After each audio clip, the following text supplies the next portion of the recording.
जी जी जी play करना है। Okay. और दूसरा इसमें भी है, ये भी बहुत इंपॉर्टेंट आर्गुमेंट है, जैसे हम सबकी माता पिता हैं, लेकिन जरूरी थोड़ी है कि पूरे ह्यूमैनिटी का कोई एक माता पिता। हाँ, बेसिकली इसको कहते हैं फॉलिसी ऑफ कंपोजिशन। तो इन्होंने कहा था कि कंटिंजेंट चीजें एग्जिस्ट करती है। ये रसल ने प्रॉब्लम उठाई थी फॉलिसी ऑफ कंपोजिशन की कंटिंजेंसी आर्गुमेंट पे ही, कि अगर आप ये मान रहे हो कि एक चीज कंटिंजेंट है, मान लो इस पूरे के पूरे सिस्टम में सारी चीजें कंटिंजेंट है, इसका मतलब ये थोड़ा कि सिस्टम ही कंटिंजेंट हो जाएगा। कि भाई तुम्हारे मम्मी जावेद पापा अख्तर ने भी यही बोला, तुम्हारे मम्मी पापा है, मेरे मम्मी पापा है, कल को कोई आके बोल दे पूरे ह्यूमैनिटी के मम्मी पापा है, ये तो पॉलिसी हो जाएगी ना। उधर आदम ईव हो सकते हैं, if you look at it. हाँ, उधर आदम ईव मान ले, या फिर वो मनु श्रद्धा मान ले।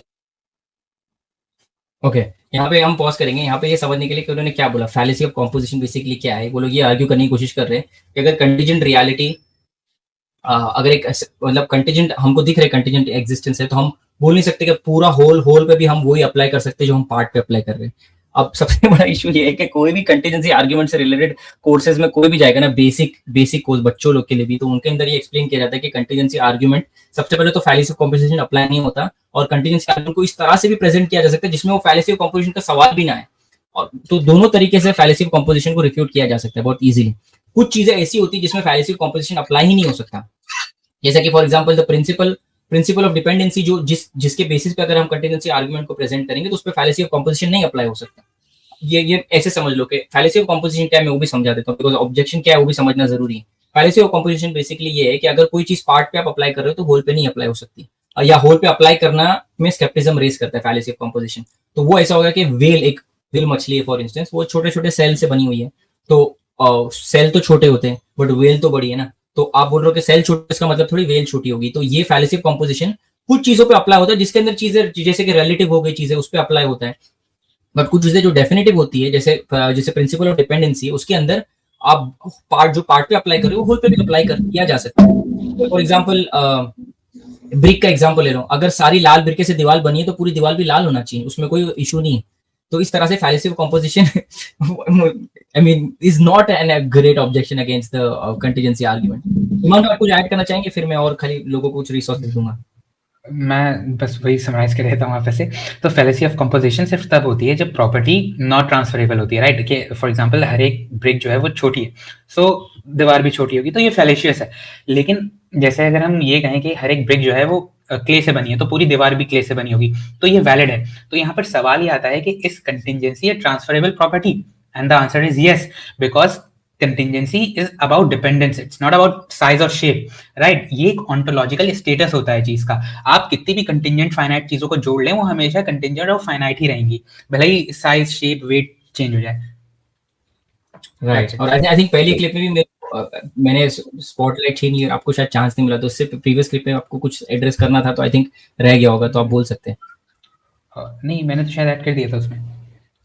जी हो गया जी। आप खाली प्ले करेंगे तो मैं खाली कुछ रिसोर्सेज भी लोगों को बता दूंगा कि देखो ये जो बुक मैं बता रहा था उसका second objection fallacy of composition से डील करता है। आप प्ले कीजिए, आगे चलेगा। डिया and reality fallacy of composition से डील करती है, मोहम्मद हिजाब की जो बुक है। अब आप यहाँ पे पॉज करना, यहाँ पे क्या बता रहे हैं मोहम्मद हिजाब कि ये आर्ग्यूमेंट को एब्स्ट्रैक्टली भी प्रेजेंट किया जा सकता है, फुली एब्स्ट्रैक्टली, मैथमेटिकली और मैथमेटिकल ऑन्टोलॉजी से भी प्रेजेंट किया जा सकता है, जिसमें फैलेसी ऑफ कंपोजिशन, तो या तो फैलेसी ऑफ कंपोजिशन आएगी भी तो प्रॉब्लम नहीं है, बट आर्ग्यूमेंट को इस तरह से भी प्रेजेंट किया जा सकता है जिसमें फैलेसी ऑफ कंपोजिशन आती नहीं है। इससे पुरानी जो बुक भी थी, जो जोशुआ रासमुसन ने जो चैप्टर वो गाइड किया था, वो चैप्टर के अंदर भी उन्होंने बताया कि इस आर्ग्यूमेंट को इस तरह से प्रेजेंट करो तो फैलेसी ऑफ कंपोजिशन सबसे पहले तो हो ही नहीं सकती, क्योंकि पार्ट होल वाला जो आप इन्फ्रेंस करते हो उसके बिना भी आर्ग्यूमेंट प्रेजेंट किया जा सकता है, बट अगर आपने किया तो भी वो करना वो भी प्रॉब्लमेटिक नहीं है। तो ये दोनों सेंस में आर्ग्यूमेंट बहुत पावरफुल आर्ग्यूमेंट, और फैलेसी ऑफ कंपोजिशन नहीं अप्लाई होती। और सबसे फनी बात क्या मैं बताना चाहता हूँ, नेक्स्ट क्लिप के अंदर आप प्ले कीजिए।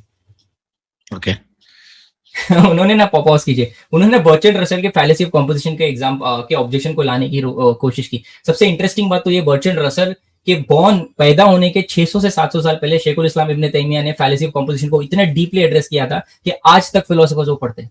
अगर कोई किसको इंटरेस्ट है तो वो ये वीडियो के देख सकता है कि शेखुल इस्लाम इब्न तैमिया ने ये जो बर्ट्रैंड रसल का फैलेसी ऑफ कंपोजिशन वाला जो ऑब्जेक्शन है उसके पैदा होने से पहले से रिफ्यूट कर दिया था। पैदा होने से 500-600 साल 700 साल पहले से रिफ्यूटेड आर्ग्यूमेंट है। तो ये आर्ग्यूमेंट अभी कोई बहुत स्ट्रॉन्ग आर्ग्यूमेंट है ही नहीं। ये हम from an Islamic perspective, Islamic theology perspective, ये डस्टबिन के अंदर पड़ा है आर्ग्यूमेंट। यस आप प्ले कर सकते हैं आगे, लिखिए। तो अब देखो ये इसमें एक प्रॉब्लम भी आती है, क्योंकि जो कंटिंजेंट चीज है मोस्टली अगर आप देखो तो ये फिजिकल वर्ड है, फिजिकल मैटर है। तो कंटिंजेंट को हम लेते जाएंगे और अचानक से हम नॉन फिजिकल चीज में चले जाएं, तो एक ये प्रॉब्लम आएगी कि भाई जो नॉन फिजिकल है वो फिजिकल कैसे बनाया। यहाँ पे बहुत कीजिए। अब यहाँ पे ये लोग प्रॉब्लम रेस करते हैं कि कोई नॉन फिजिकल चीज फिजिकल को कैसे बनाती है, कोई मेटाफिजिकल चीज है तो फिजिकल चीज पे कैसे इंपैक्ट कर सकती है। बट यहाँ पे उन्होंने कोई आर्ग्यूमेंट ही प्रेजेंट किया है। क्यों, मतलब प्रॉब्लम क्या है यहाँ पे, कि यहाँ पे उनको बताना तो चाहिए कि ओके यहाँ पे कोई आर्ग्यूमेंट है जो उस बात को रिफ्यूट कर रहा है, बट उन्होंने कुछ भी प्रेजेंट ही नहीं किया। तो दिस इज, मैं सोच में पड़ गया कि ये भाई ये प्रॉब्लम क्यों होना चाहिए। अगर आप आगे की क्लिप प्ले करेंगे तो मैं एक्सप्लेन करूंगा। सबसे पहली चीज तो जो नोट करना चाहिए, आप यहाँ पे पॉज कर सकते हैं, कि वाया आर्ग्यूमेंट ये नेसेसरीली ये डायरेक्टली फॉलो होता है कि जो अल्टीमेट रियलिटी वो नेसेसरी होना चाहिए, वो इमटेरियल होना चाहिए। अब ये आर्ग्यूमेंट खुद जोशुआ रासमुसन ने प्रेजेंट किया, उनका फॉर्मुलेट किया वो आर्ग्यूमेंट में यहाँ पे पेश कर रहा हूँ, जो बता रहे कि कैसे ये सब चीजें इन दी एंड मटेरियल बिट्स नहीं हो सकता। लास्ट में जो ultimate foundation of reality material bits नहीं हो सकते। अब जो दूसरी बात ये है कि यहाँ पे कॉजल प्रिंसिपल जो है, कॉजल प्रिंसिपल बेसिकली ये बोलना कि whatever begins to exist has a cause. So whatever begins to exist has a cause, जो कॉजल प्रिंसिपल है ये हम यूनिवर्सली अप्लाई करते हैं। जब कोई इस आर्ग्यूमेंट को या इस प्रिंसिपल के अंदर रिस्ट्रिक्शंस लाता है ना, तो उसके ऊपर बर्डन ऑफ प्रूफ है कि तुम बताओ कि क्यों ये कॉजल प्रिंसिपल रिस्ट्रिक्ट होना चाहिए। अब इन्होंने एक रिस्ट्रिक्टेड प्रिंसिपल लाया, अब आर्बिट्ररी रिस्ट्रिक्टेड प्रिंसिपल, कि इनका बोलने का मतलब है कि सिर्फ मटेरियल चीजें ही मटेरियल चीजों को कॉज कर सकती है। तो इनको बर्डन ऑफ प्रूफ है एक्सप्लेन करना कि क्यों सिर्फ मटेरियल चीजें मटेरियल चीजों को कॉज कर सकती है। बट इन्होंने कोई प्रूफ प्रोवाइड ही नहीं किया। तो जो दूसरी चीज मैं बता रहा हूँ, ये दोनों जोशुआ रासमुसन की वेबसाइट पे आपको मिल सकता है। यहाँ पे उन्होंने एक आर्टिकल लिखा था, वो आर्टिकल में उन्होंने क्लियरली बताया था कि जब आप कॉजल प्रिंसिपल को रिस्ट्रिक्ट कर रहे हो तो आपको एक रेलेवेंट डिफरेंस बनाना चाहिए। जस्ट बिकॉज मटेरियल कॉज अलग है और इमटेरियल कॉज दो अलग चीज है, इस वजह से आपको एक्चुअली रेलेवेंट डिफरेंस एस्टैब्लिश नहीं कर सकते। आपको सही में एक रेलेवेंट डिफरेंस एस्टैब्लिश करना है, मियर डिफरेंस नहीं एस्टैब्लिश करना है, रेलेवेंट डिफरेंस एस्टैब्लिश करना है। और ये जोशुआ रासमुसन और कई फिलोसोफर बिलीव करते हैं कि इमटेरियल चीजों को कॉज करना एक इसके अंदर कोई रेलेवेंट डिफरेंस नहीं आ रहा है। इसमें भी कॉजल प्रिंसिपल अप्लाई होगा जैसे दूसरी चीजों में अप्लाई होता है। तो इनको एस्टैब्लिश करने की जरूरत है कि क्यों इस तरह का रिस्ट्रिक्शन ये लोग लाने की कोशिश कर रहे हैं या सोच रहे कि प्रॉब्लम भी है। बिकॉज जनरली इसको कोई इतना खास प्रॉब्लम मानता नहीं। कुछ फिलोसोफर ने इसको रेस किया है as a problem, but of course उसके बहुत सारे रेफ्यूटेशंस हैं। अब आप आगे की क्लिप प्ले करेंगे तो मैं और डीपली एक्सप्लेन कर पाऊंगा। जी यहाँ पे देखिए, हम पॉज करते हैं। तो सबसे पहले तो इन्होंने कोई आर्ग्यूमेंट प्रोवाइड नहीं किया। अब सेकेंडली मैं देना चाहता हूँ, पीछे ले लीजिए। यस एक मिनट,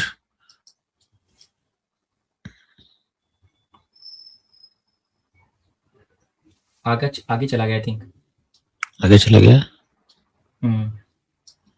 यस यहीं पे पॉज रखना।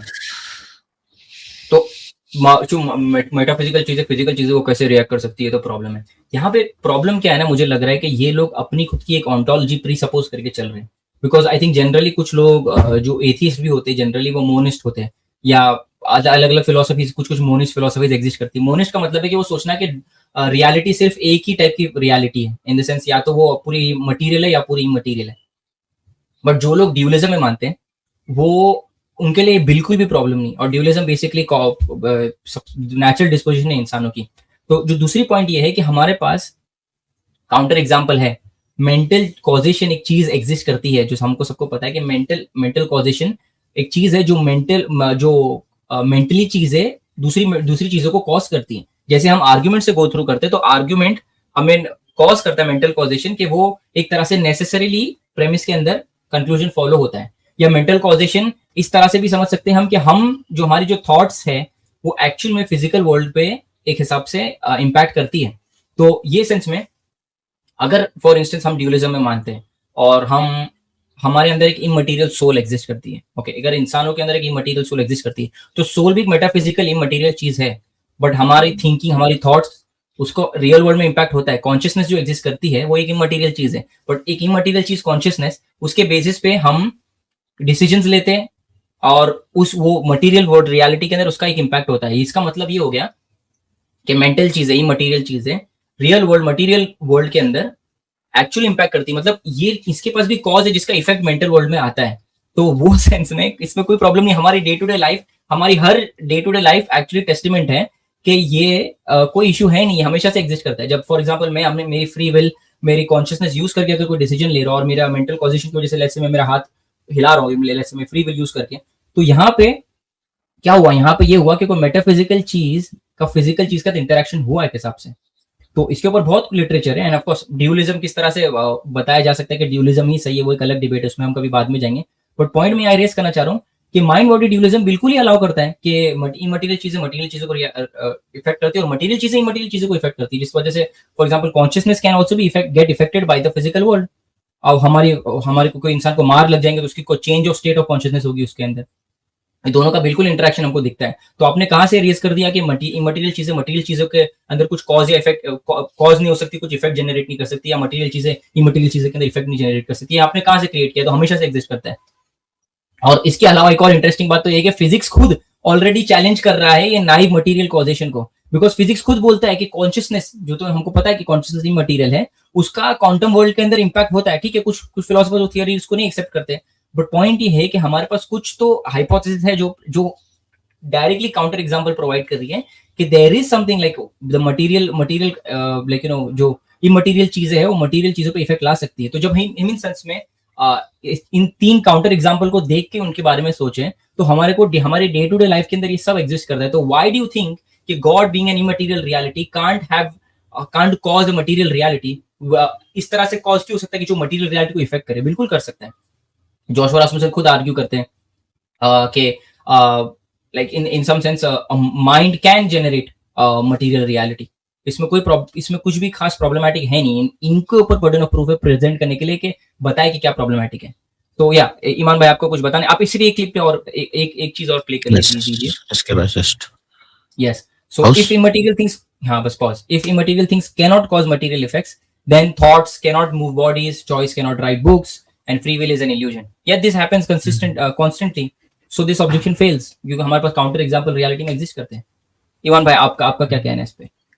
जी, तो बेसिकली इन्होंने बस एक आर्गुमेंट दे दिया और पर कोई आर्गुमेंट भी नहीं दिया, बस पॉइंट क्लेम कर दिया। बोल दिया वो एग्जैक्टली, मतलब आर्गुमेंट भी नहीं दिया, बोल दिया, बड़बड़ कर दिया, बड़बड़ा दिया। सो यहाँ पे लाइक इन्होंने कोई आर्गुमेंट नहीं दिया है, डायरेक्ट मैकेनिज्म को डिमांड कर रहे हैं, बट इन्होंने एक भी लॉजिकल कॉन्ट्रडिक्शन नहीं दिखाया है कि क्यों कोई मेटाफिजिकल बीइंग जो है कॉज नहीं कर सकता फिजिकल रियलिटी को। इसमें एक भी लॉ ऑफ लॉजिक वायलेट नहीं हो रहा है, कोई भी कॉन्ट्रडिक्शन नहीं है, कोई भी इनकोहेरेंस नहीं है। अब without demonstrating impossibility, asking how does not undermine the conclusion, right? Contingency argument जो है वो ऑन्टोलॉजिकल डिपेंडेंस के बारे में है। इट्स नॉट के लाइक आपको फिजिकल कोई कॉज ही चाहिए फिजिकल इफेक्ट जनरेट करने के लिए। और ये भी जो इनका क्लेम है ना कि नहीं फिजिकल कॉज ही होना चाहिए, सो इसका भी इन्होंने कोई आर्ग्यूमेंट नहीं दिया। अगर ऐसी बात है तो वही जो आपने अभी शो करा था कि फ्री विल से हम फिर अपना लाइक नई फिजिकल इंटरेक्शन कर पाते हैं और सारी चीजें मतलब कोलैप्स कर जाती हैं। इनका एक भी आर्ग्यूमेंट नहीं था, बस क्लेम करके बढ़ो आगे। ये जो और इनकी जिम्मेदारी बन जाती है कि ये तो उन्होंने कह दिया कि नॉन फिजिकल चीज फिजिकल चीज एग्जिस्ट नहीं कर सकती, तो जाहिर सी बात इनके लिए जिम्मेदारी है कि आप जहां बैठे हैं और जिस मतलब थॉट और जिस आइडियोलॉजी से आ रहे हैं आपके ऊपर ऑलरेडी लोगों के क्वेश्चन रेज होंगे, हमारी तरफ से नहीं लोगों की तरफ से भी होंगे। एटलीस्ट उनको तो सेटिस्फाई कीजिए, आप हमको ना कर रहे हैं, आपके आसपास या फिर जहां से आप बिलोंग कर रहे हैं उनको सेटिस्फाई कीजिए, आप आंसर दीजिए फिर कैसे वो एग्जिस्ट कर रही हैं चीजें। खाली हमारी आइडियोलॉजी थोड़ी ना, सिर्फ दिगर और भी जो तबकात हैं उनकी भी आइडियोलॉजी सेम यही है कि मेटाफिजिक या फिर नॉन फिजिकल चीज जो फिजिकल चीज को एग्जिस्टेंस में ला रही है। तो ये क्वेश्चन रेज करके इन्होंने हम पर नहीं सोच रहे हैं कि इस्लाम पर या फिर खुसूसन एक स्पेसिफिक तबके स्पेसिफिक जो है मानने वालों के ऊपर हमने क्वेश्चन रेज किया है। आपने क्वेश्चन रेज कर दिया, कोई सही से गौर करेगा तो आपको सबके लिए आंसर भी देना पड़ेगा।